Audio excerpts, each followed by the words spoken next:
કે તમે 100 કરોડનું બિઝનેસ પણ ચલાવો છો, 4,000 કરતા વધારે લોકોનો બિઝનેસ ગ્રોથ પણ કરાવો છો, તો કઈ રીતે મેનેજ કરો છો?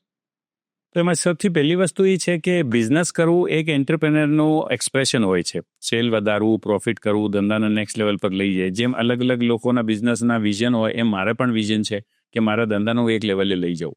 તો એ હું કરું છું. પણ જિંદગીના એક દોરમાં લગભગ 10-12 વર્ષ પહેલા મેં એવું ડિસ્કવર કર્યું મારી લાઈફ માટે કે પોતાના માટે કરી લેવું એ જ જિંદગી નથી. રાઈટ. એક સમય એવું આવે કે માણસને એમ થાય કે ભાઈ હું મારા માટે તો કરું છું પણ બીજા માટે પણ કરું.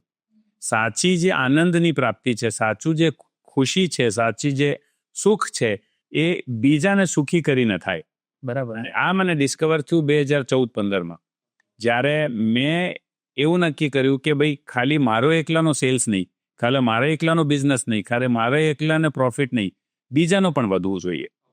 અને એ મિશનથી અમે ચાલુ કર્યું પ્રોગ્રેસ અલાયન્સ. ઓકે, એક તમને હું રોકીશ વચ્ચે.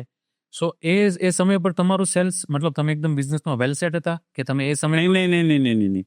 અમે સ્ટ્રગલ જ કરતા હતા. 7-8 જણા મળીને અમે ધંધો એક સાથે આવ્યા અને બધા પોતપોતાના બિઝનેસમાં સ્ટ્રગલ કરતા. જે તે સમયે જ્યારે પ્રોગ્રેસ અલાયન્સ ચાલુ થયું ત્યારે મારી સેલ માત્ર 4-5 કરોડ જ હતી. ઓકે. એટલે એ વસ્તુ છે, કારણ કે અત્યારે કેવું થાય કે મારો બિઝનેસ વેલ સેટ થઈ જાય, હું પછી કરીશ બીજા માટે. એ પહેલો વિચાર એઝ મને પણ આવે હાલના ટકે પણ. બરાબર. તો એ થોટમાંથી બહાર નીકળવું. અને નોર્મલી માણસ માટે એવું જ હોય કે પહેલા હું મારું તો કરી લઉં અને પછી બીજાનો કરું.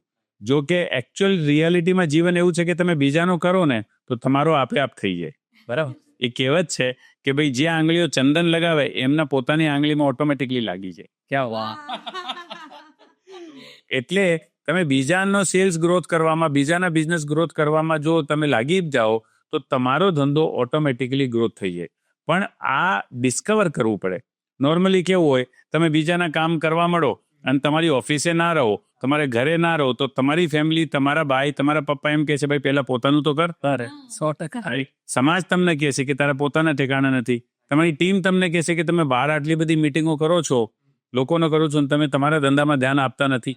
તો એક એન્ટરપ્રેનર તરીકે આ પણ જરૂરી છે કે પોતાના બિઝનેસ અને લાઈફની વર્કેબિલિટી હોવી જોઈએ અને સાથે સાથે આપણે કોન્ટ્રીબ્યુટ પણ કરીએ. એ જો જીવન શીખી જાય માણસ તો એમાં જીવન જીવવાની મજા જ અલગ આવી જાય. આઈ હોપ સો તમને અમારો ફૂલ પોડકાસ્ટ વિડીયો જોવો ગમ્યો હશે.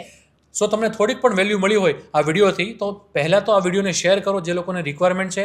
બીજું, આ ચેનલને સબસ્ક્રાઇબ કરી લો અને સાથે સાથે બેલ આઇકન પર ક્લિક કરી દો. સો મળીએ નવા ગેસ્ટ, નવા પોડકાસ્ટ અને નવી એનર્જી સાથે. ત્યાં સુધી મહાદેવ.